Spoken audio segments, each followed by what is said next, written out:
मैं सज्जन सिंह यादव, सहायक आचार्य इतिहास, राजकीय महाविद्यालय कोटपुतली। प्रिय विद्यार्थियों, बी पार्ट सेकेंड ईयर इतिहास विषय के विद्यार्थियों हेतु प्रस्तुत वीडियो का विषय है पुरुषार्थ, जिसमें हम दो पुरुषार्थों धर्म और अर्थ का अध्ययन करेंगे।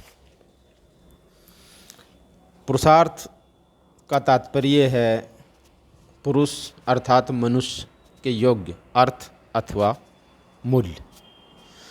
मूल्य का अर्थ है आदर्श, जिसका अनुसरण मनुष्य को अपने जीवन में करना चाहिए। महाभारत में मनुष्य के लिए अनुसरण के योग्य मूल्यों का वर्गीकरण धर्म, अर्थ, काम व मोक्ष के रूप में किया गया है। धर्म का संबंध सदाचार, कर्तव्य पालन एवं सद्गुण से है। अर्थ का संबंध मनुष्य की भौतिक समृद्धि से है। काम का संबंध शारीरिक सुख आदि से है। ये तीनों सम्मिलित रूप से त्रिवर्ग कहलाते हैं। मोक्ष का अर्थ सांसारिक जीवन से मुक्ति है। मोक्ष को अपवर्ग कहा गया है। इसे परम पुरुषार्थ भी कहा जाता है। प्रथम तीन पुरुषार्थों का संबंध मनुष्य के सांसारिक जीवन से है और मोक्ष का संबंध आध्यात्म से। अब हम अध्ययन करते हैं धर्म का। देखिए, धर्म शब्द धी धातु से बना है, जिसका अर्थ है धारण करना। महाभारत के उद्योग पर्व में उल्लेख है कि धर्म सभी जीवों को धारण करता है, इसलिए धर्म कहलाता है। वन पर्व और मनुस्मृति में कहा गया है, जब धर्म का उल्लंघन होता है तो वह हननकर्ता को मार डालता है। जब उसकी रक्षा होती है तो वह मनुष्य की रक्षा करता है। अतः धर्म का उल्लंघन नहीं होना चाहिए, अन्यथा धर्म हमें नष्ट कर देता है। धर्म शब्द एक अत्यधिक व्यापक अर्थ वाला शब्द है। अंग्रेजी के रिलीजन शब्द का जो अर्थ है मात्र वही इसका अर्थ नहीं है। धर्म शब्द का प्रयोग वैदिक युग से ही अनेक अर्थों में होता रहा है। संहिताओं में कहीं पर इस शब्द का प्रयोग धार्मिक विधि विधान के अर्थ में हुआ है, तो कुछ अन्य स्थलों पर निश्चित नियम अथवा आचरण के नियम के अर्थ में यह शब्द प्रयुक्त हुआ है। अथर्ववेद में धार्मिक विधियों के पारायण के प्रतिफल अथवा अर्जित गुण को धर्म कहा गया है। वैदिक युग में धर्म का वह महत्व नहीं था जो इसे उपनिषद युग में जाकर प्राप्त हुआ। उपनिषदों में धर्म का जो स्वरूप प्रतिपादित हुआ, उसी की व्याख्या एवं विस्तार महाकाव्यों, धर्मसूत्रों और धर्मशास्त्रों में हुई है। वैदिकोत्तर युग में जो महत्व धर्म का है, वैदिक युग में वही ऋत का था। ऋत का अर्थ है जगत संबंधी व्यवस्था का नियम। उस काल में यह मान्यता थी कि समस्त जगत एक नियम पर आधारित है।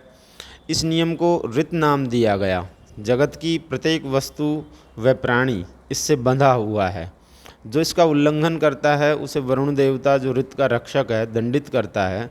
प्रत्येक मनुष्य का यह कर्तव्य है कि वह ऋत को बनाए रखने में योगदान करे। इसे बनाए रखने के लिए मनुष्य को यज्ञ करना चाहिए। यज्ञ का मूल अर्थ आत्मोत्सर्ग है। हम ये जानते हैं कि ऋग्वेद में सृष्टि की उत्पत्ति विराट पुरुष के द्वारा यज्ञ की अग्नि में आत्मोत्सर्ग के परिणाम स्वरूप हुई, यह बताया गया है। सृष्टि की निरंतरता इसी प्रकार आत्मोत्सर्ग से ही संभव है। यज्ञ आत्मोत्सर्ग की ही प्रतीकात्मक क्रिया है। यज्ञ से ही धन धान्य में वृद्धि होती है, कल्याण होता है। उत्तर वैदिक काल में ऋत का स्थान धर्म ने ले लिया। धर्म में ऋत और यज्ञ दोनों अवधारणाएं सम्मिलित हैं। धर्म को एक ओर तो जगत व्यवस्था का आधार माना गया, दूसरी ओर इस व्यवस्था को बनाए रखने के लिए मनुष्य का कर्तव्य है। इसके अतिरिक्त धर्म में मनुष्य के व्यवहार के समस्त पक्ष सम्मिलित हैं। दूसरे शब्दों में हम ये कह सकते हैं कि धर्म के अंतर्गत उसका कर्म मात्र आ जाता है। मनुष्य से यह अपेक्षा की जाती है कि उसका समस्त व्यवहार, समस्त कर्म धर्मानुसार हो, उसका समस्त आचरण धर्म पर आधारित हो। धर्म पर आधारित कर्म को ही उचित कर्म कहा गया है। धर्म में ही मानव कर्म को या धर्म ही मानव कर्म को औचित्य प्रदान करता है। धर्म ही उसके कर्म मात्र का आधार है। इसलिए मनुष्य के जीवन के समस्त क्षेत्र धर्म की परिधि में आ जाते हैं। भारतीय परंपरा में ये मान्यता सदैव से ही रही है कि मनुष्य के दोनों आयाम व्यक्तिक एवं सामाजिक धर्म पर आधारित हैं। इसलिए महाभारत में कहा गया है कि मनुष्य धर्म में धारित होते हैं, धर्म उनका धारण करता है। धर्म सूत्रों में धर्म के 3 स्रोत बताए गए हैं: वेद, वेदज्ञों का मत और विशिष्ट परंपरा। मनु और याज्ञवल्क्य ने इनसे आत्मतुष्टि को भी जोड़ा है। सामान्य रूप से परंपरा में धर्म के 3 स्रोत ही माने जाते हैं: श्रुति, स्मृति और परंपरा से चला आ रहा शिष्टाचार। इन स्रोतों के विषय में मान्यता रही है कि श्रुति स्मृति से और स्मृति शिष्टाचार की परंपरा से श्रेष्ठ है। इसका अर्थ यह है कि यदि किसी धर्म के विषय में वेद मौन है तभी स्मृति का सहारा लेना चाहिए। जब स्मृति भी मौन हो तभी शिष्टाचार की परंपरा की ओर देखना चाहिए। अंत में जब किसी धर्म के विषय में इन तीनों से उत्तर न मिले तो आत्मतुष्टि के आधार पर धर्म का निर्णय करना चाहिए। तब वह धर्म है जिसे आत्मा स्वीकार करे। वेदों में स्पष्ट रूप से धर्म विषयक प्रतिपादन नहीं मिलते हैं, किंतु उसमें व्यवहार के संबंध में प्रासंगिक निर्देश अवश्य मिलते हैं। धर्मशास्त्र कहते हैं कि वेदों को आधार मानकर ही उन्होंने धर्म क्या है यह प्रतिपादित किया है। वे श्रुति पर आधारित धर्म की ही शिक्षा देते हैं। मनुस्मृति के व्याख्याकार हुए हैं मेघातिथि। उन्होंने धर्म के 5 प्रकार बताए हैं: वर्ण धर्म, आश्रम धर्म, वर्णाश्रम धर्म, नैमित्तिक धर्म और गुण धर्म।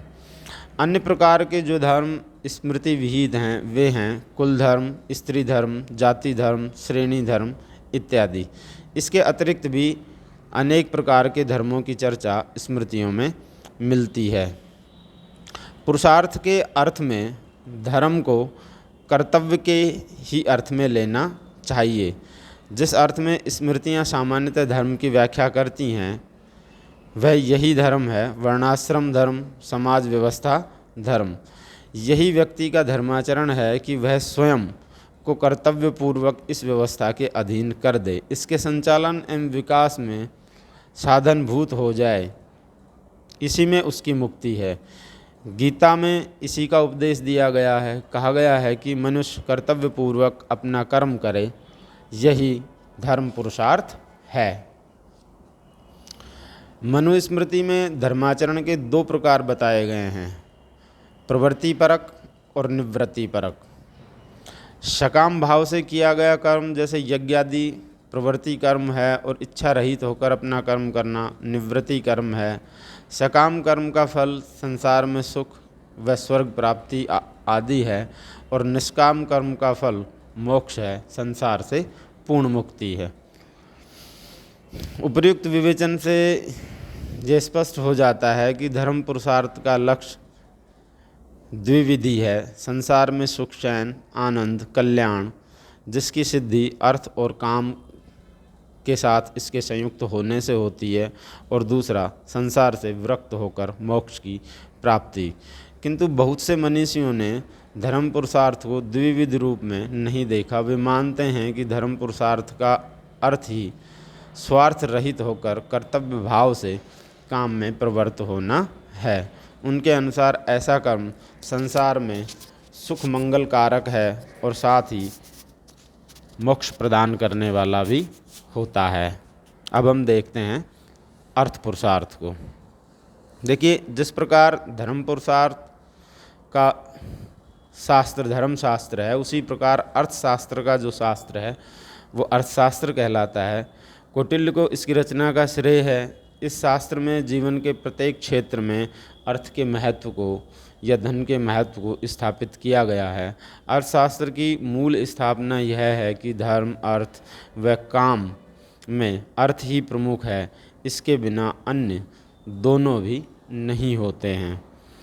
अर्थ को मात्र धन संपदा अथवा सुख सुविधा के साधन के अर्थ में नहीं लेना चाहिए। अर्थ उस व्यवस्था को कह सकते हैं जिससे समाज चलता है। इसका क्षेत्र राज्य व्यवस्था, दंड नीति व अर्थव्यवस्था है। इस व्यवस्था के भीतर ही धन संपदा को मान्यता दी जाती है। इससे ही अर्थ को पुरुषार्थ का दर्जा दिया जाता है। अर्थ अपने आप में मनुष्य के लिए अनुसरणीय नहीं है, यह तो धर्म के साथ संयुक्त होकर ही अनुसरणीय बनता है। इसलिए कहा जाता है कि अधर्म से अर्जित अर्थ सुख नहीं बल्कि अनिष्ट लाता है। महाभारत में कहा गया है कि धन में लेश मात्र भी सुख नहीं होता बल्कि बढ़ते हुए अर्थ से तृष्णा की वृद्धि होती है।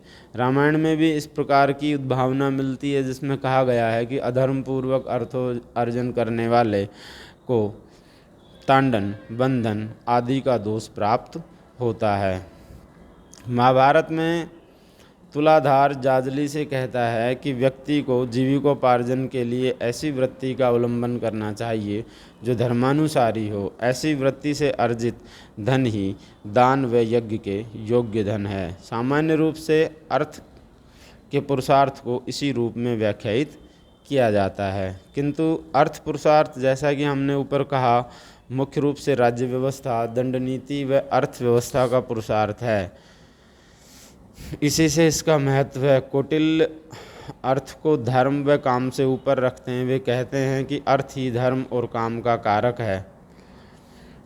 महाभारत में इसी विचार की पुष्टि की गई है। शांति पर्व में उल्लेख है कि यदि दंड नीति का ह्रास हो जाए तो वेदों की त्रयविधा समाप्त हो जाती है और अन्य धर्म कितने भी बढ़े हुए हों क्षीण हो जाते हैं। यदि राज्य न हो तो धर्म भी नहीं रहेगा, क्योंकि दंड से ही धर्म की रक्षा होती है और मर्यादा विहीन वेदों के निंदक भी दंड के भय से मर्यादा का पालन करते हैं। यदि दंड मर्यादा की रक्षा न करे तो यज्ञ, आश्रम और विद्या का लोप हो जाएगा या हो जाता है। यहाँ यह हमें ध्यान रखना चाहिए कि अर्थ की धर्म से पृथक करके चर्चा नहीं की गई है। वास्तव में बिना औचित्य के व्यवस्था हो ही नहीं सकती। व्यवस्था का भी एक धर्म होता है। इस प्रकार अर्थ धर्म के साथ संयुक्त करके ही पुरुषार्थ की कोटि में रखा जाता है। इस प्रकार अर्थ धर्म के साथ संयुक्त होकर ही पुरुषार्थ के योग्य अर्थ मूल्य बनता है।